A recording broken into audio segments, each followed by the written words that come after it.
नमस्कार, आप देख रहे हैं मंथन न्यूज बिहार। पत्रकार मनीष कश्यप पर साजिश के तहत एनएसए लगाने वाली एवं कई केस दर्ज करने वाली तमिलनाडु की स्टालिन सरकार बहुत बड़ी मुश्किल में फंसने जा रही है। दरअसल तमिलनाडु के बीजेपी प्रदेश अध्यक्ष के अन्नामलाई ने स्टालिन सरकार के द्वारा किए गए 5600 करोड़ के घोटाले से पर्दा उठाया है। जब 5600 करोड़ के घोटाले की बात सामने आई तो लोगों को सहसा मनीष कश्यप याद आ गए, क्योंकि मनीष कश्यप ने जिस प्रकार से सरकार के द्वारा किए गए भ्रष्टाचारों और अनियमितताओं के खिलाफ जिस तरीके से पुरजोर आवाज उठाई थी, उससे तमिलनाडु की स्टालिन सरकार भी कहीं न कहीं आशंकित थी। क्योंकि याद कीजिए वह प्रकरण, याद कीजिए वह वक्त जब तमिलनाडु में बिहारी मजदूरों के साथ मारपीट करने की घटना सामने आई थी।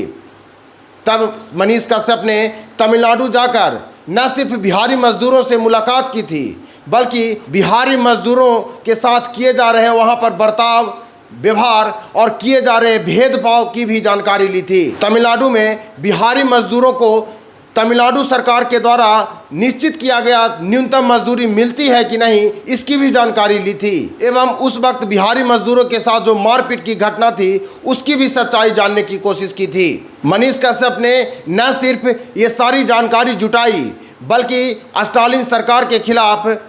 आवाज़ भी उठाई थी और कहीं न कहीं स्टालिन सरकार को इसके लिए कटघरे में भी खड़ा किया था। उन्होंने साफ तौर पर कहा था कि बिहारी मजदूर यदि बाहर आकर न कमाएं तो बाहर के प्रदेश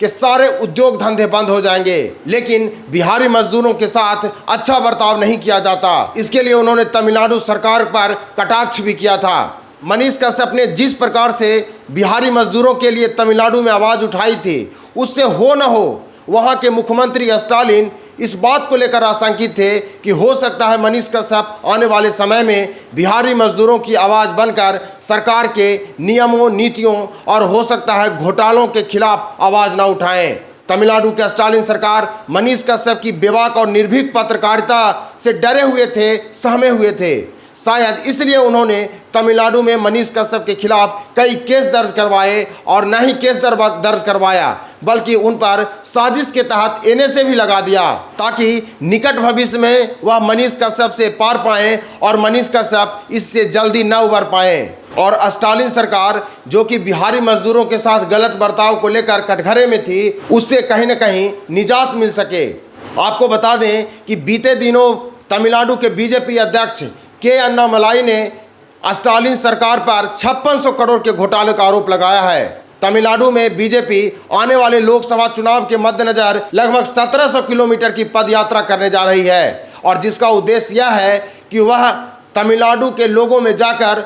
स्टालिन सरकार के द्वारा किए गए 5600 करोड़ के घोटाले के बारे में बताएगी और कहीं न कहीं तमिलनाडु की जनता में स्टालिन सरकार के प्रति जो आस्था है और किस प्रकार से स्टालिन सरकार जनता की आस्था के साथ खिलवाड़ कर रहे हैं उसको बताने का काम करेगी। पिछले दिनों जब मनीष कश्यप पर शिकंजा कसा गया तो सीधे तौर पर लोग बिहार के उप मुख्यमंत्री तेजस्वी यादव को कटघरे में खड़े किए थे, लेकिन आपको हम बता दें यह मामला सिर्फ बिहार तक का नहीं है बल्कि तमिलनाडु के मुख्यमंत्री स्टालिन भी मनीष कश्यप की निर्भीक पत्रकारिता से डरे हुए थे और वह जानते थे कि यदि मनीष कश्यप बाहर रहेंगे तो आने वाले समय में मनीष कश्यप उनके खिलाफ भी आवाज़ उठाएंगे और यहाँ रहकर वह तमिलनाडु सरकार के द्वारा किए गए भ्रष्टाचारों और अनियमितताओं के खिलाफ आवाज़ बुलंद करेंगे। यही डर स्टालिन सरकार को कहीं न कहीं मनीष कश्यप को कटघरे में भेजने के लिए मजबूर कर दिया। लेकिन कहते हैं कि सच की हमेशा जीत होती है। स्टालिन सरकार उस वक्त भरसक डर के मारे मनीष कश्यप को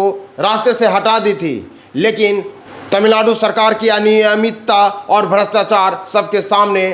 आ गई है। तमिलनाडु सरकार के द्वारा किए गए इस भ्रष्टाचार के बारे में आपकी क्या राय है और मनीष कश्यप ने जिस प्रकार से तमिलनाडु सरकार के खिलाफ आवाज़ उठाई थी उसके बारे में आप क्या कहना चाहते हैं, हमारे कमेंट सेक्शन में बस बताएं। देखते रहें मंथन न्यूज बिहार। बहुत बहुत धन्यवाद।